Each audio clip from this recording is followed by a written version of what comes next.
പറിച്ചെടുത്ത മഞ്ഞളുടെ വിത്താണ് ഇത്. കേട്ടോ മുളയ്ക്കാൻ തുടങ്ങുന്നുണ്ടോ വിത്ത്? അപ്പോൾ ഈ ചെറിയ വിത്തുകളൊക്കെ ഇങ്ങനെ പൊട്ടിച്ചെടുത്ത് കണ്ടോ ഇത്ര വിത്ത് പൊട്ടിച്ചെടുത്തു. ഇത്ര വിത്ത് പൊട്ടിച്ചെടുത്തു കേട്ടോ. അതാണ് കഴിഞ്ഞ വർഷം നട്ടത്. ഈ ചെടിയുടെ ഇതിങ്ങനെ മുറിച്ചെടുക്കുക. ഇതും നടാം ഈ വേര് പൊട്ടിച്ചെടുത്തിട്ട്. പുതിയ വിത്ത് പൊളിച്ചുണ്ടായതോ ചട്ടിയിൽ തന്നെ. ഇത് കഴിഞ്ഞ വർഷത്തെ ചെടിയാണ്. അപ്പോൾ ഇത് നമുക്ക് നടാം. അപ്പോൾ ബക്കറ്റിലല്ല കേട്ടോ നടുന്നത്. നമുക്ക് ഈ ചാക്കിൽ നടാം. കമ്പോസ്റ്റ് ആക്കി വെച്ചതാണ് ഈ ചാക്കിൽ. അപ്പോൾ ഇതിൽ നടാൻ പറ്റും. ഓക്കെ. അപ്പോൾ ചപ്പ് ഇതൊക്കെ ഇങ്ങനെ ഇട്ട് അപ്പോൾ കുറച്ച് ചാണകപ്പൊടി മിക്സ് ചെയ്യാം.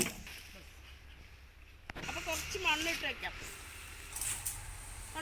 ഉണങ്ങാൻ വെച്ച് ട്രീറ്റ് ചെയ്ത മണ്ണാണ്. അപ്പോൾ അത് കുറച്ചിട്ട് കൊടുക്കാം. ഞാൻ നടാ ചെടി. പഠിച്ചോ? യുവകർഷകനല്ലേ വിട്ടക്കാരൻ. അത് വെറുതെ മണ്ണിൽ വെച്ചാൽ മതി. മതി കേട്ടോ, മണ്ണിൽ വെച്ചാൽ മതി. ഇതിലെന്തൊക്കെ പ്രോട്ടീൻ മിക്സ്? അപ്പോൾ ഇതിന്റെ പ്രോട്ടീൻ മിക്സ് എന്താ അറിയോ? ചാണകപ്പൊടികൾ, ഈ വലിയ മരത്തിന് നല്ല കമ്പോസ്റ്റ് കിട്ടും. അപ്പം ഇഞ്ചി കൃഷിക്കും മഞ്ഞൾ കൃഷിക്കും ഒക്കെ അങ്ങനെ ചപ്പിട്ട് വെക്കുന്നത് നല്ലതാണ്. തണൽ ചെടികളാണ് കേട്ടോ. അപ്പം നമ്മൾ മഞ്ഞൾ നട്ട് കഴിഞ്ഞ് ഇനി കുറച്ച് വെള്ളം ഇങ്ങനെ നനച്ചെടുക്കുക. അപ്പം ഇലയൊക്കെ പൊടിഞ്ഞ് വരും. നല്ല ഭംഗിയിൽ മഞ്ഞൾ ഉണ്ടാവും. കിട്ടും കേട്ടോ മഞ്ഞൾ.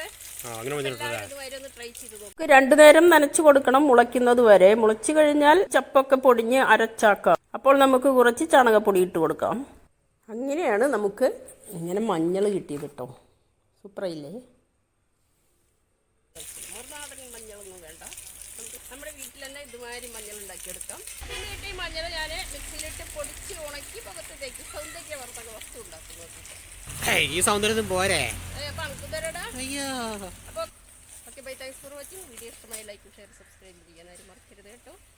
അടുത്തൊരു വീഡിയോയുമായി വീണ്ടും കാണാം.